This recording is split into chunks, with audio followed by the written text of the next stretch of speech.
What's up, guys? Welcome back to WallStreet Wealthy. I'm your host, SP Warren, and I'd like to welcome you to the third episode of the WallStreet Wealthy podcast. In today's episode, we have the pleasure of speaking with Celan Meza, who is the CEO of the Beanster Incorporated and also a TikTok influencer. Yeah, we can just pick up where we left off, I guess. So, Life thoughts shared, plural thoughts.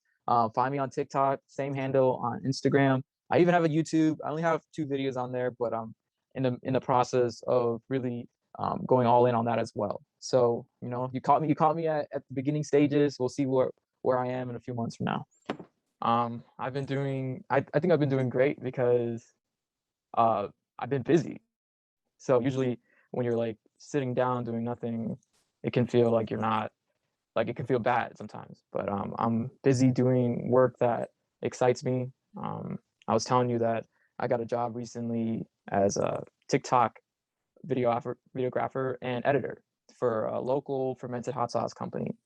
And it's funny, like this guy, as soon as he saw my channel, he just really saw the value that I can bring to his company instantly. And a day later, he sends me a Venmo of $300, like right off the bat.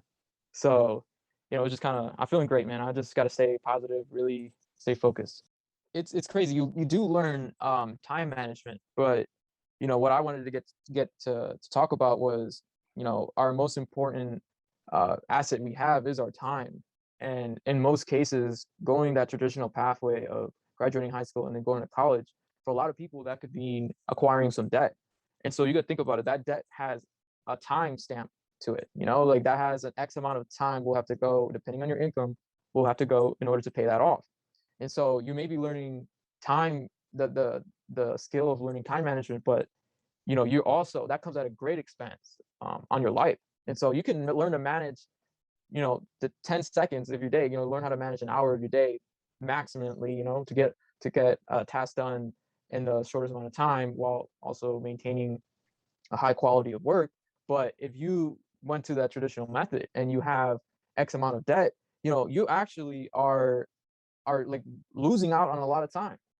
So I think it's important whenever we start talking about investing mindsets, we really got to do a deep analysis of our life and our time and what deserves our time and what doesn't. Do you feel me? yeah, I completely understand. So, for those of you listening in, Ceylon, actually, correct me if I'm wrong, but you got paid to go to college, right?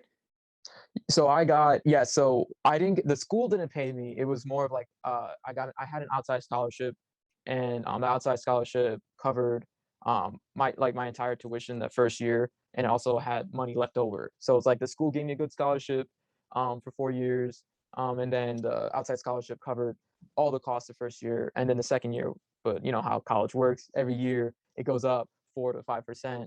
And so then I got like a slower a lesser amount. And so I did the math. If I would have gone like the third and fourth year, I actually would have paid at least $8,000 out of pocket. So it wasn't, and I was a commuter student, so it wasn't exactly like I was like I got a full ride or I was getting paid, but it was just that's how it worked out.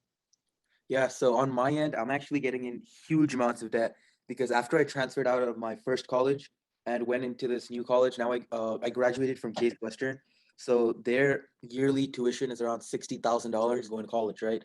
But if your interests lie elsewhere, I think it's a good question to ask yourself if it's actually worth it. Because at the end of the day, college is basically like a business. So they do make profit off of you, even if it's a non-profit university. Non-profit just means that they use the money to build new buildings or get a new cafeteria or something like that. But of course, for some people like who want to become doctors or engineers or even lawyers, you have no other option. But even if you're going into the business field, there's a lot of options even without a college degree. Yeah, and I think it's important, I don't know where our listeners, like what position they are in their life. Maybe most of them will be in college already made that decision, or maybe they're out of college, or maybe you're about to make the decision to go. So we're thinking you're in your late teens and early 20s. So you have to Well, really think about. we actually have people all across the board. Our youngest people are probably our age, and then we have some people that are between their 30s and 40s. Okay.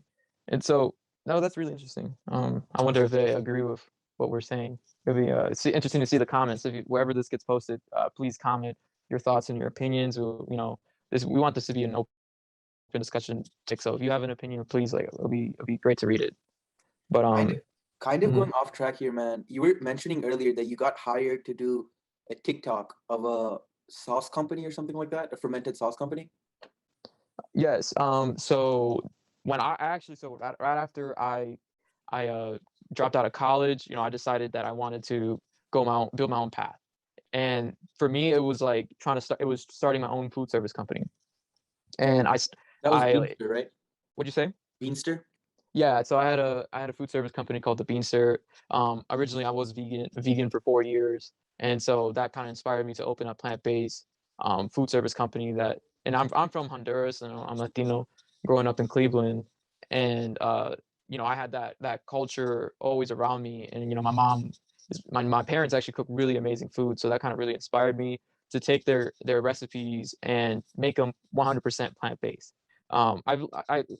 A quick side note, I'm no longer vegan, but I still eat primarily plant-based. But the reason why I bring that up is I was using a kitchen hub that Cleveland has. And I actually was taking a class. It was like a food incubator class, really teaching any entrepreneurs who wanted to start a food business. And they really like teach you the ins and out. And it was like for $400. So I joined there, and it put me into an environment where I met other entrepreneurs who are trying to start their own food brand or their own food business. And one of the, like the success stories of that kitchen, it was this guy who actually got who actually was a veteran. He was a high school teacher, and then he had to leave teaching because he had a stroke. And then like a couple of years later, he had a heart attack. And actually it was around like the same day or the same week that his dad got a heart attack and passed away. So he realized after he had all these health complications that he needed to start eating healthier. And so he was trying to reduce his sodium, and he starts this, long story short, he creates this fermented hot sauce recipes and starts a business out of it. And so he was working out of the kitchen, and I actually introduced myself to him, and I was like, hey, I heard about you, and like I just want to tell you a little bit about myself, what I'm trying to do. And he actually told me he had about 10 years in food service too, that he was working at a local Cleveland restaurant as well. So he was just like really happy to meet me. I was probably what, like 21 at the time. And then I didn't see him for about a year and like 8 months or 9 months. And we had, long story short, he invited me out for lunch, and we just both caught up with each other in the last year and 9 months. And he had a lot of business stories to tell me, and all the failures and all the rough times that he went through during the pandemic. And I told him about how I stopped pursuing my food service dream because of COVID really shut down everything. And so but I had pivoted during that time, and I started my own like personal blog called Life Thought Shared. And I started a TikTok channel on February 30th. I still remember the date. And ever since then, I've grown a following of 16. I think as of today, of 16.4 thousand. And we're at over 1 million impressions on there. And so he saw my account, and he was just like, okay, this kid knows what he's doing. He knew the value of social media. I didn't have to tell him. He knew, but he just wasn't. He was just so busy and doing the other stuff. And so when he saw that, he like invited me out the next day to do some filming, and he paid me for a month's work. And he just dropped off like a bunch of stuff for me too. But anyways, I've been working for him and just giving me a lot of information. He's really putting me into that environment where I can learn about what actually, like, what is needed to run a business, like how to actually do it. And on both sides, because I'm doing the media, I'm doing like the marketing, and I'm also working on the back end with production and that kind of stuff. So like that, I don't know what major you had at our first college together, but I went for business. And honestly, I've learned more in trying to start my own business and working with him for like the last 2 weeks than I ever did in school, which is kind of insane. Yeah, man, that's crazy. That's a crazy story, honestly. From 0 to 16,000 in what you said, like 1 month, It was no, it took me about 2.5 months, two and but a half months. That's still yeah. amazing, man. That's like extremely good traction. Oh yeah, it's actually, so it was 2.5 months when I got like my first bump. Like I had like 5,000 in one day, and then the day after I had another like 3,000. So it's taken a little bit less than 4 months to reach 16.4. So it's kind of insane, honestly, and I'm very grateful for choosing this path. So I know this is a little bit off topic and Hmm. it might not relate to all of our listeners, but I wanted to ask you, do you have any tips for anyone who's trying to be an influencer or start off on a medium like TikTok? Well, it's actually I can this doesn't go off topic because I can actually just go right into um talking about investing mindsets because it relates to the topic of time.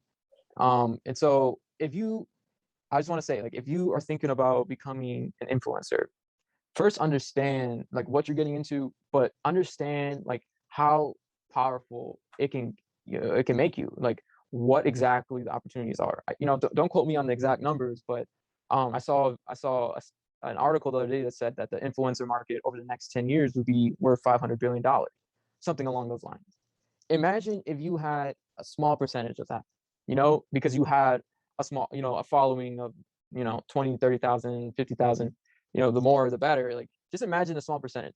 What job will give you that, that amount of leverage, being able to influence a massive amount of people, being able to actually get direct links to companies, direct links to other collaborators, other TikTok creators or YouTube creators. It really, like, I don't think any career path actually offers you the amount of benefits that can give you. So if you're thinking about it, really understand like how next level this is. And so I was just saying, like, if you're we all have the same amount of time, right? Each of us has the same amount of time. Maybe not all of us has the same amount, equal opportunity to free time, but I would say any amount of free time you have, take a small percentage of that. And if you're gonna invest that time into anything, I would highly recommend you investing that time into becoming an influencer and creating online content in the form of video consumable or like even written blog posts. That's like what I was kind of like gonna dive into, is really thinking about your time and understanding like what's the best way to invest it. That's amazing, man. Like you said, this is a perfect transition into our main topic of today, which is how to develop a good investor's mindset or how to develop a good entrepreneurial mindset. Because I think at the end of the day, both of these mindsets overlap a lot, and I think they have a lot in common. So, like in the science behind studying an investor's mindset, it's called behavioral finance. They divide it into two sections. They divide it into the growth mindset and the fixed mindset. And like someone with a growth mindset would say something like failure is an opportunity to grow, while someone with a fixed mindset would say failure is the limit of my abilities. I should stop trading or I should not start another business. So, do you want to add on to that and expand?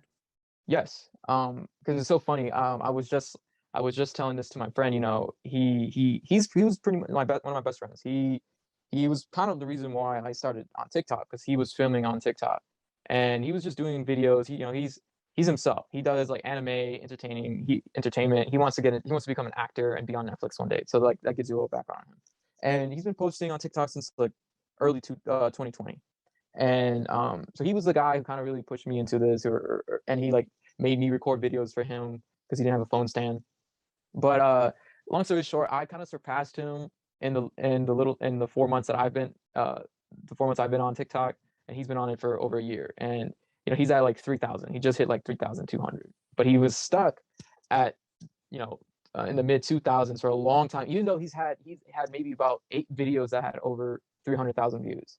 And so he was just couldn't get his follower count up, and it was because his channel was like too dense. I know it was a little bit off topic, but it was because it was just he was doing too much. He was trying to like do topics on videos on a bunch of topics, and it didn't give viewers a reason to follow him. And so he created a second account just to like give his main account a fake boost. Like he just created another account to comment on his original video on his main account, which I'm guilty of doing that, especially in the beginning. Nobody supports you until you become big. Not everybody wants to support you. But he was talking. I was telling him he should transition all his he does like K-pop. He does videos on like K-pop, and he posts all that on his main channel, and along with acting and just like random like stupid stuff, right? And I'm like, okay, no, why don't you have another account? It's called Twerk for Luna, and I'm like, okay, just devote that one just to K-pop dancing, that kind of thing.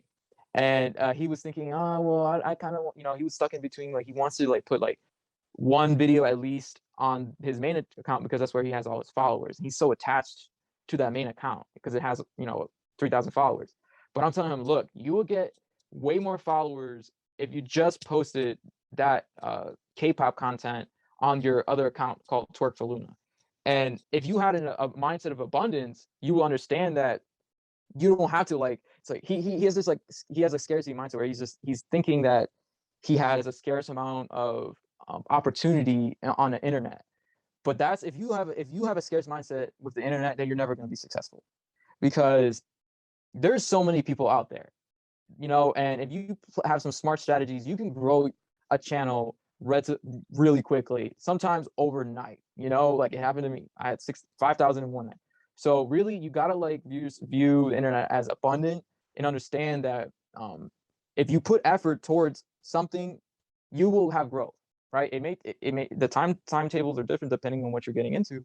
But I told him straight up, I was like, look, don't worry about those followers on your main account. Just post on the other one and just make a short video on your main account saying, hey, I made a second account, go follow that one. That's going to just be K-pop content. And he's still reluctant on, he recognizes it, but he hasn't made that step yet. And so that's really bad. Like, like, don't do that. Don't have a scarcity mindset when it comes to internet. What do you think about that? I completely agree. I mean, I don't have experience making too much content. This is the only channel I've owned. But the thing is, I've noticed that with other channels out there, their content often gets reposted 3, 4, 5, 6, 7 times. And the thing is, each one of those videos has a couple million views. So if those people ever thought that, oh, maybe I should not repost this, like, for example, people make like 10 videos and then make like a best of compilation for those videos. So they're just basically recycling their own content and getting those additional views in, right?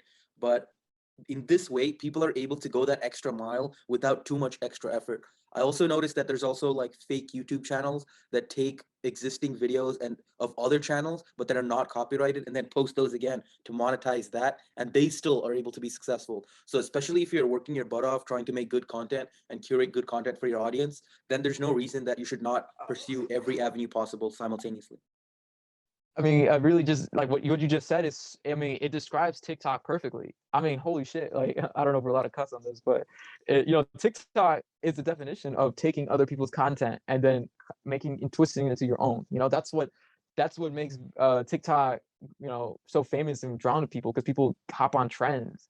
And like, I had it, for example, where my one video went viral. It's like kind of like blew my following. I actually, to this day, I would say 90% of my followers have come from that video. And I still, to this day, get followers from that video.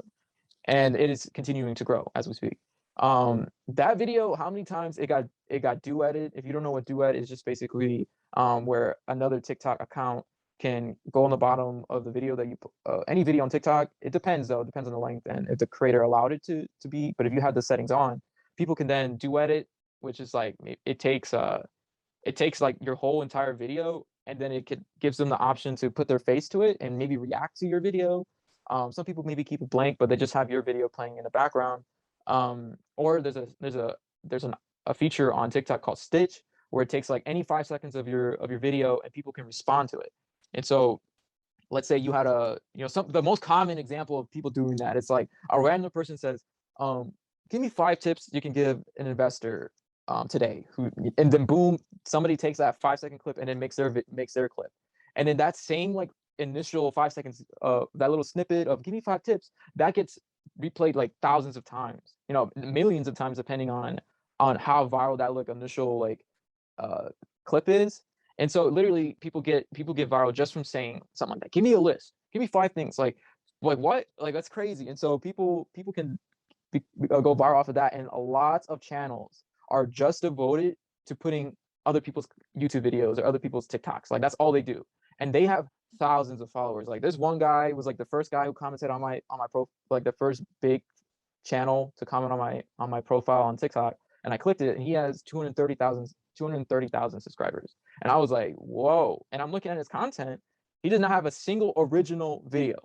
All it is he does screen recording of Joe Rogan interviews or other, like, enlightenment videos. Then he just posts it on there, maybe using a TikTok sound, and maybe put it on low, and he just has this video playing in the background.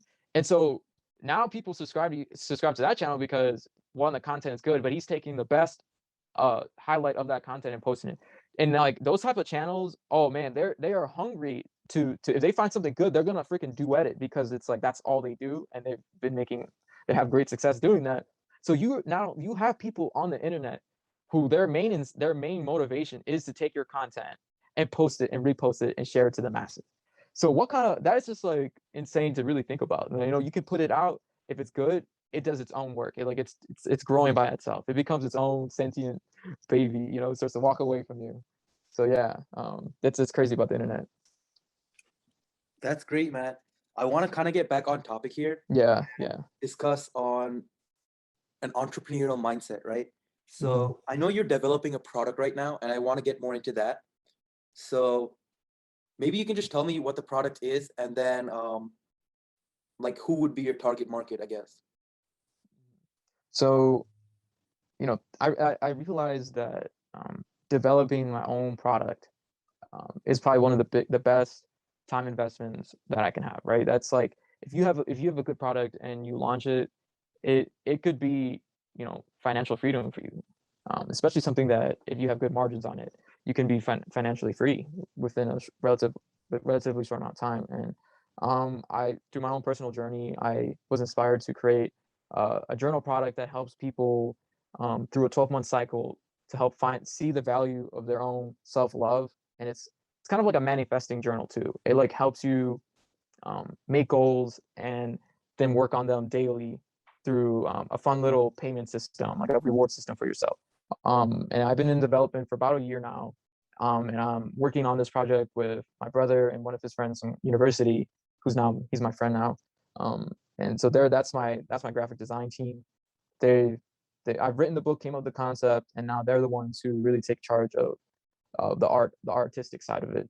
So And let me mhm, just jump in real quick, and then you can continue.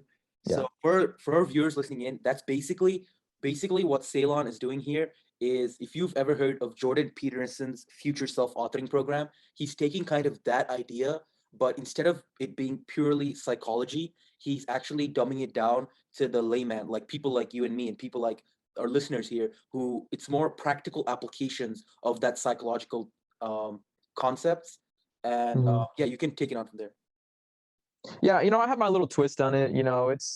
It's like heavily like it has like astrology elements to it and that kind of stuff, but anybody can pick it up and anybody can use it at any time.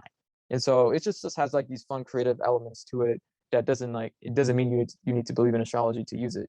It's just anybody can use it. And so I've been developing this product because I see there's this big demand for self-development. And journal products actually have been becoming very popular in the last few years, because I feel like a lot of people have realized their own power in understanding that if they fix their mindsets, that they can basically fix their life. And so that's why journal has been really popular lately. And there's this, and as I was developing this journal, I looked at other examples of journals, and the market is there. There's a big enough market, and people are actively looking for this, like for real. Like they are actively looking for manifesting quote unquote journals. So I've been doing this. I hired a team. I hired them to do things that I didn't know how to do, and I stuck to what I knew what to do. And I'm just creating this team of like well-rounded individuals to accomplish this goal of I have this ambitious goal of selling 1 million copies within 2 years. So that's when I'm developing this journal, and I'm looking right now I'm in the stage of for investors. And so that's kind of like where I hit this roadblock. And now I'm like transitioning from, okay, I was in a creative position, writing all the words of the journal and creative position for like some of the art pieces in there. But now I'm transitioning to, okay, I need to secure funding. I need to figure out, all the profit margin, all that kind of stuff. So that's the stage I'm in right now. So this is actually amazing because this actually perfectly ties into the main topics I wanted to address today. And basically, Ceylon is a young entrepreneur going through that process, similar to how I was when I started WallStreet Wealthy. And the thing is, as a young entrepreneur, starting your first, second, or third business, even, your learning curve is so much more steeper, meaning that as you're doing it, you learn so much more in so little time that it's actually fresh in your mind, and the lessons you learn are fresh in your mind. So like things like embracing challenges and like persevering when failure comes, it's easy to say, but I feel like these type of lessons are best explained by someone who's actually living it and someone who's actually out there trying to grow a business. So I wanted to ask you, Ceylon, when starting a business, what are some of the biggest problems you faced and how did you address them? And do you have any tips to someone that is a young entrepreneur trying to or planning to start their own business? Oh yeah. I think the biggest piece of advice is really getting clear on the vision. Like if you do not have a vision, you will fail. Point blank. And if other people do not understand that vision, you will fail. I You think you I you think re- that's a key part worth mentioning again. If other people don't understand the vision you have, you will fail.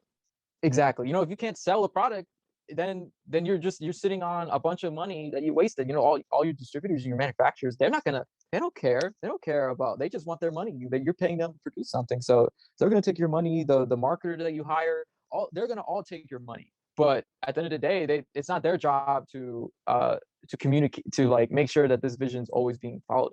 Everybody else is gonna take your money. So you gotta make sure first and foremost that you know the vision and know how to clearly explain it. So, I mean, that in itself, oh man, all the time, and that just happens. I feel like it just happens naturally. When you talk to people about it, and you're like bouncing it back and forth to people. Don't be afraid. Like, don't think that you need to figure it out like day one. It literally it develops as you go. As long as you have like a main idea of it, you don't need to understand the full scope of it, because honestly, uh, sometimes it grows bigger than what you initially thought it would be. That's what happened. That's what happened with the Beanster. I initially thought that I wanted to sell. I see that there was like a demand for vegan products or plant-based products, because of global warming and other, like, people are becoming more health conscious, or those kind of reasons. And I saw there was a demand in my local community, specifically because there wasn't that many restaurants. And at the same time, I'm Latino. I have a specific set of skills like Hispanic cooking that actually isn't that commonly found in Cleveland because of lack of diversity, or like if there is Hispanic food, it's not like traditional tasting. So I understood that, okay, here's the vision. I'm gonna go after it and see what happens. Okay, COVID hit and I failed, and so that food service part of it, essentially, quote unquote, like, maybe failed, right? And I could have ended it right there. I could have been like, okay, I tried, whatever. That's the end of the Beanster. But you know what? When that actually happened, I always understood the importance of online. That's why I actually took like a digital marketing course while I was in that transitioning phase of dropping out of college, and I understood the power of the internet back then. And so I actually quickly realized, like, oh wait, well, you know what? I could do the Beanster and turn it into a TikTok and a YouTube channel where I make recipes, and then I can have my brother, who's a graphic designer and a photographer, design me an ebook or an actual physical copy of books, and I can sell millions of copies instead of like being stuck to making X amount of tamales every day and then only making like like $1 off of each one, where I could have sold a million copies of a book and made way more money.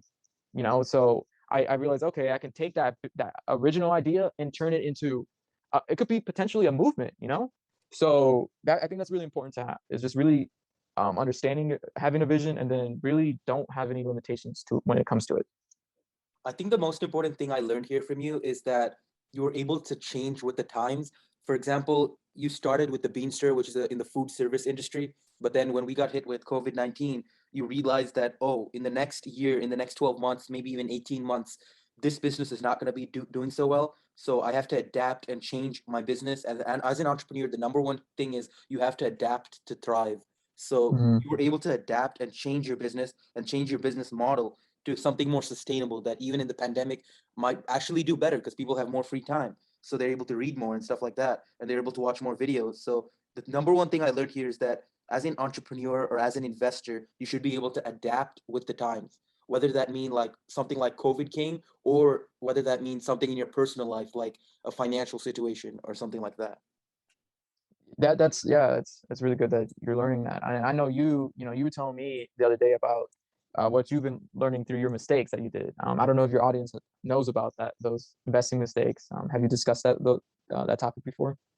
No, actually, I've talked about it in the chat, but I've never actually discussed it on the podcast, and I can share. So basically, I've blown up my portfolio about 3 times as of right now, And this was over the past 5 years trading.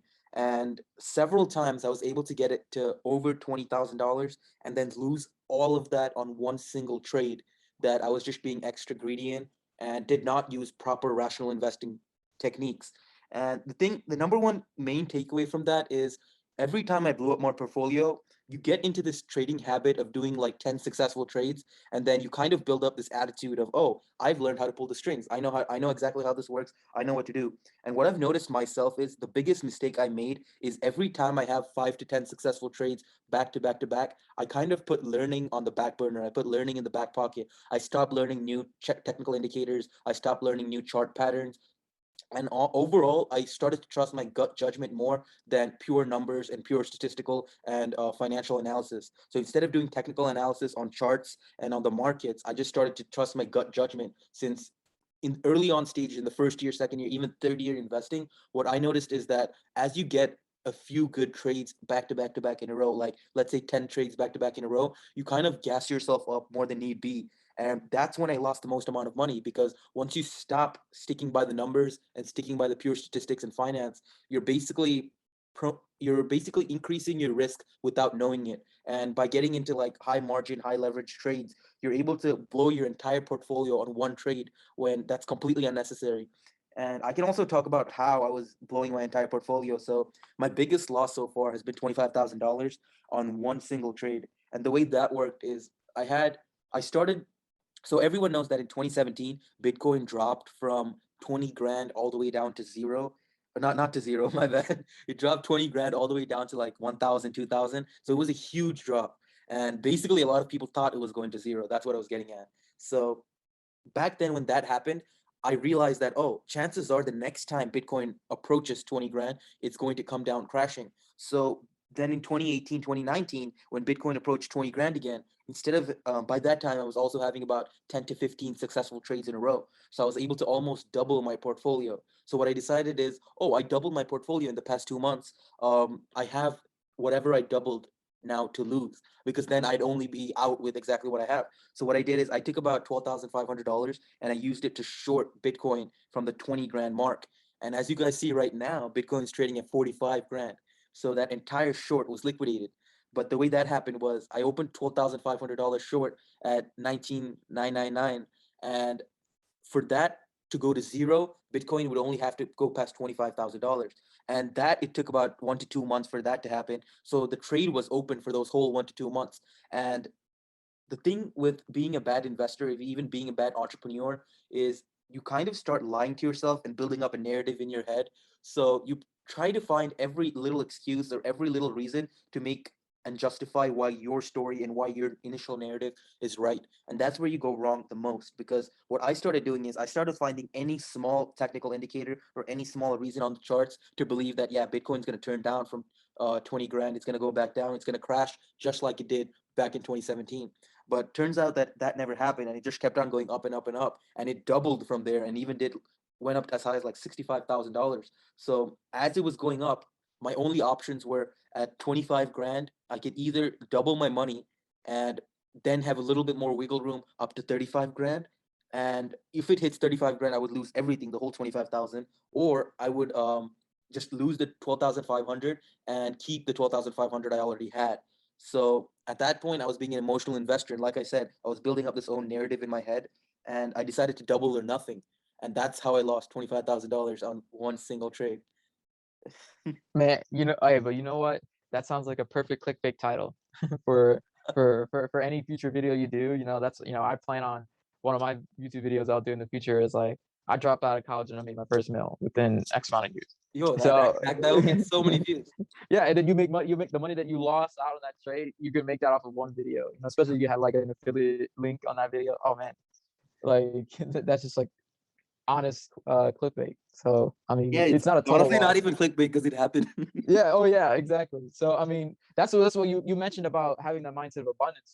One could have easily seen that experience as like, oh man, like you're a failure, this and that.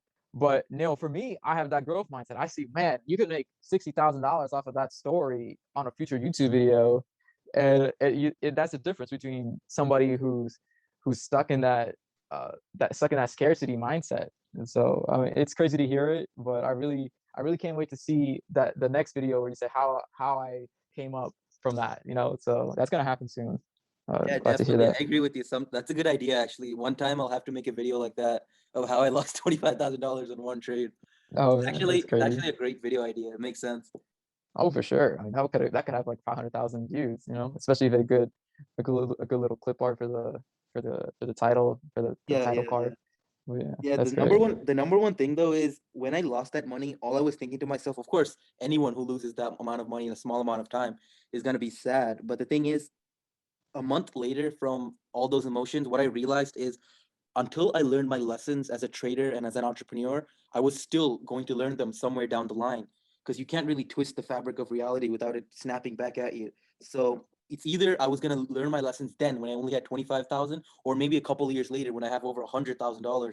That's when I'm going to learn my lessons. So I'd rather have learned my lessons when it was a smaller amount of change in perspective than later on in life when I'm playing with millions. And I think it's important to learn your lessons early like that, and also don't let your lessons beat you down. Just truly use them as a learning experience, and in that way they'll actually resonate with you throughout life. So the next time, not just the next time, every single time I made a trade after that, I always remembered of how I lost that money, and I always think 2 times, 3 times, 4 times, even 5 times before clicking that button, because at the end of the day, as a trader or as an entrepreneur, any small decision you make has a large amount of impact both on your life and the lives of others, and especially it has a financial impact on your life. So there's no amount of rethinking that is the right amount. You should just keep on rethinking it and make sure every decision you make is precise and both the best. Yes, and and it's crazy because you bring up this point that you can you can make it, to the top, right?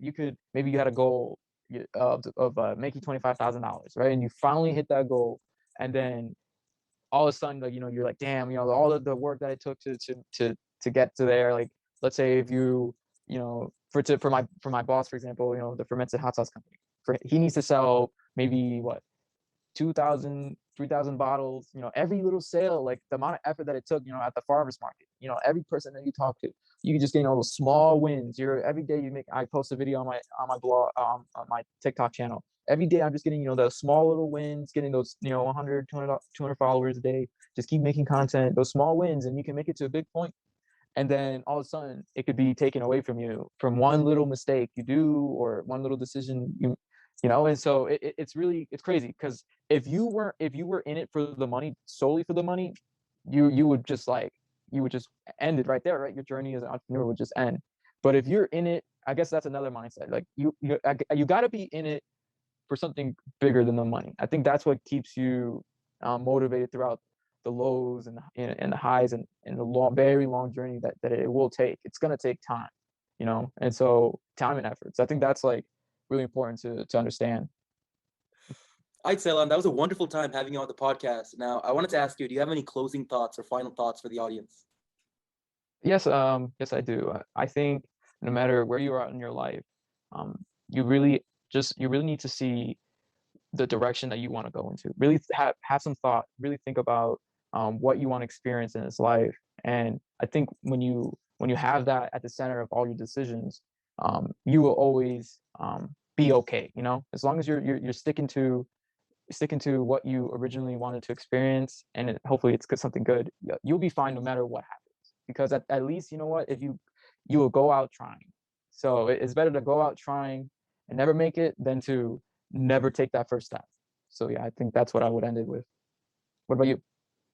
That's amazing. The main lesson I would have for everyone is the two main things that I take away from today basically is one, you have to be willing to adapt to change.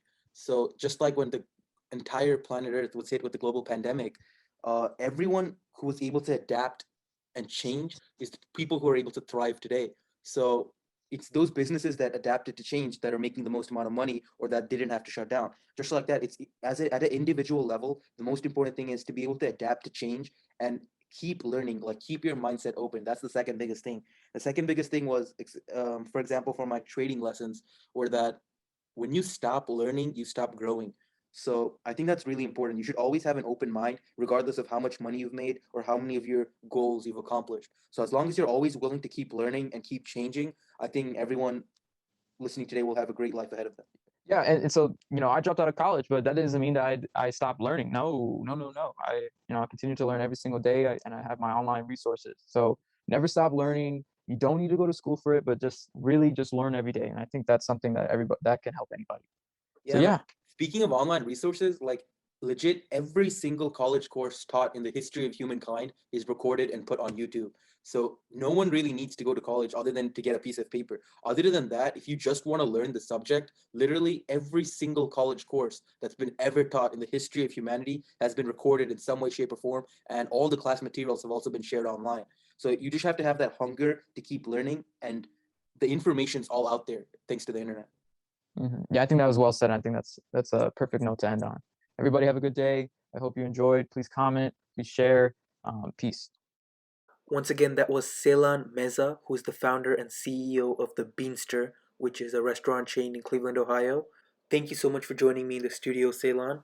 Thank you all for listening, and I'll see you next time on Wall Street Wealthy.